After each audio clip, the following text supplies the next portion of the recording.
موت طبيعية فجأة. على حسب الطبيب ديال اللي يجي سي ان اري كاردياك بروتال. فعلا دوك ما كاين لا كورونا لا حتى شي حاجه؟ باتات نهائيا كاع فعلا. عنده التست نيجاتيف هو. لا حول، كنت سامحهم الله. متوجد باش يسافر يدوز كاع ما دير له التست ما عنده لا كوفيد، وعايش معنا في الدار ما عنده حتى شي حاجة. فعلا.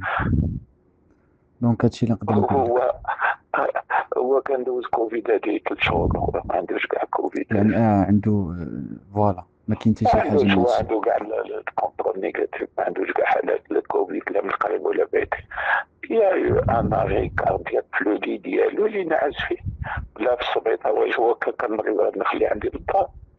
لا حول انا ما ولا قوه. تفكرينيك اذا واش كيجي واحد غادي يموت في كوفيد وفي الدار، وانا ما فعلا نجري فعلا بيه ما دكتور ندير تازي، بيه فعلا ولا هكذا، نشوف الناس كيتخربقوا. فعلا دكتور تازي، هادشي اللي نقدر نقول لهم. شكرا، واسمح لي على الديرونجمون، ان شاء الله حتى الغدا باذن الله. ما تفضل. واش كاين واحد كيموت في كوفيد عنده 22 عام، سامحهم الله هذول وكوفيد صاحبي كيقتل فعلا. مواليد 22 عام كاع ما كيقتلهم.